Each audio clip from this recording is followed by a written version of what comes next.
Supreme court এমন একটা রায় দিয়েছে, বলা যেতে পারে আমাদের ভারতের 130 কোটি মানুষের রাতের ঘুম উড়ে গেছে। ভিডিওটি ভালোভাবে দেখবেন এবং বোঝার চেষ্টা করবেন। প্রত্যেকের ওপর প্রভাব থাকলো এই রায়ের ওপর, অর্থাৎ সুপ্রিম কোর্ট যে রায়টি দিয়েছে।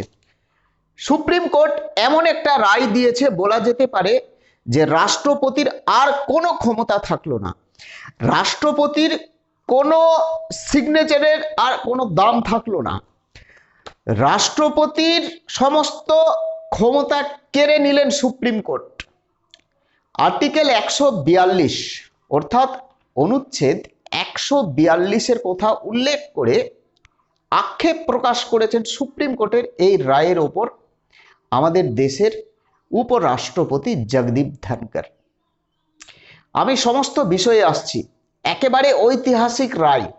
এই রায় সুপ্রিম কোর্ট এর পূর্বে কোনো দিনই দেয়নি এবং আর দেবেই না। কোনো বিচারপতি দেবে না। রাষ্ট্রপতির কোনো ক্ষমতাই থাকলো না। আইন প্রণয়নের রাষ্ট্রপতির কোনো ক্ষমতা থাকলো না। দেখুন, আমাদের দেশের হোক বা আমাদের রাজ্যের হোক, কোনো বিল তখনই আইনে পরিণত হবে যতক্ষণ না রাষ্ট্রপতি সই করে, সিগনেচার করে বা সহমত দেয় বা সম্মতি দেয়, ততক্ষণ সেই বিল আইনে পরিণত হবে না। এটাই কিন্তু আমাদের সিস্টেমে ছিল, আমাদের ভারতের সিস্টেমে, ভারতের রুলসে ছিল, আজ অব্দি হয়ে আসছে। কিন্তু সুপ্রিম কোর্ট এমন একটা রায় দিয়েছে, সুপ্রিম কোর্ট রায় দিয়েছে যে না, রাষ্ট্রপতির কোনো সই না থাকলেও, রাষ্ট্রপতির ইচ্ছা যদি নাও থাকে, তবুও রাষ্ট্রপতি কিছু করতে পারবে না। একটা বিষয়ে একটা ঘটনা ঘটেছে, যেটা ঐতিহাসিক ঘটনা বলা যেতে পারে।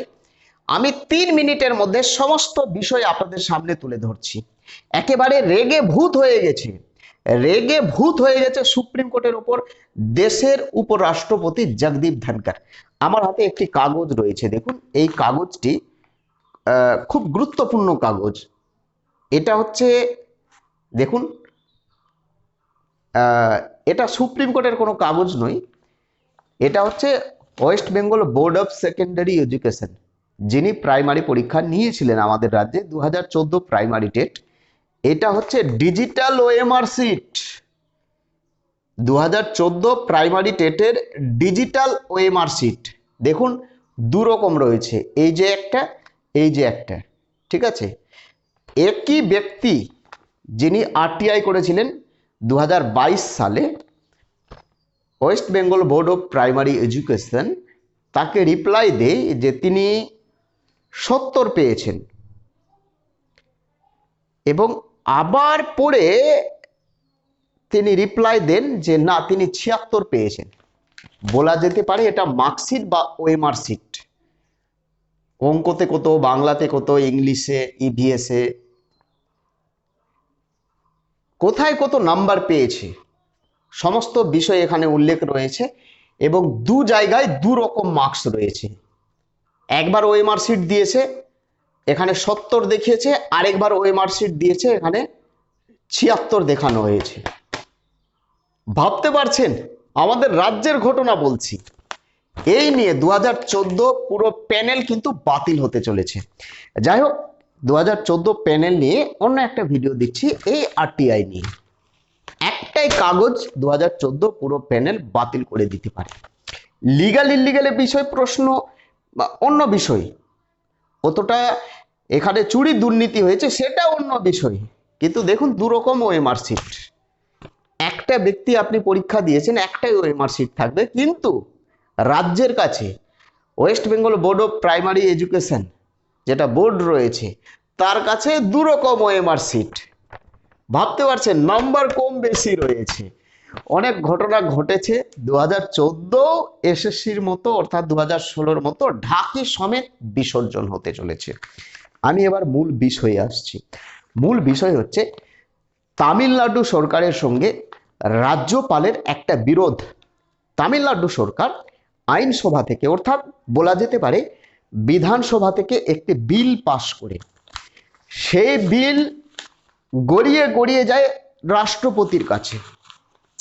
রাষ্ট্রপতি কিন্তু 3 মাস পার করে দেয়, অর্থাৎ সেই বিলের ওপর কোনো রকম কোনো সিগনেচার করেননি এবং অনুমতি দেননি।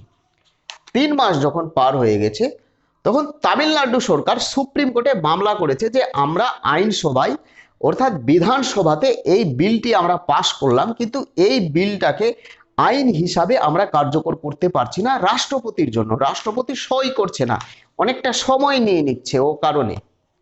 তখন সুপ্রিম কোর্ট একটা আইনের কথা উল্লেখ করে, একটা ধারা উল্লেখ করে সুপ্রিম কোর্ট জানালেন যে যে কোনো রাজ্যের বিলের ক্ষেত্রে বা আইনের ক্ষেত্রে যদি রাষ্ট্রপতি তার কাছে যেদিন বিলটি যাবে সেই দিন থেকে 3 মাসের মধ্যে যদি রাষ্ট্রপতি সিগনেচার না করে বা সম্মতি না দেয় তাহলে সেই বিলটি অটোমেটিক আইনে পরিণত হয়ে যাবে এবং যে কোনো রাজ্য সেই বিলটিকে আইন হিসাবে মেনে নিয়ে সেটা কার্যকর করতে পারবে, কার্যকরী করতে পারবে।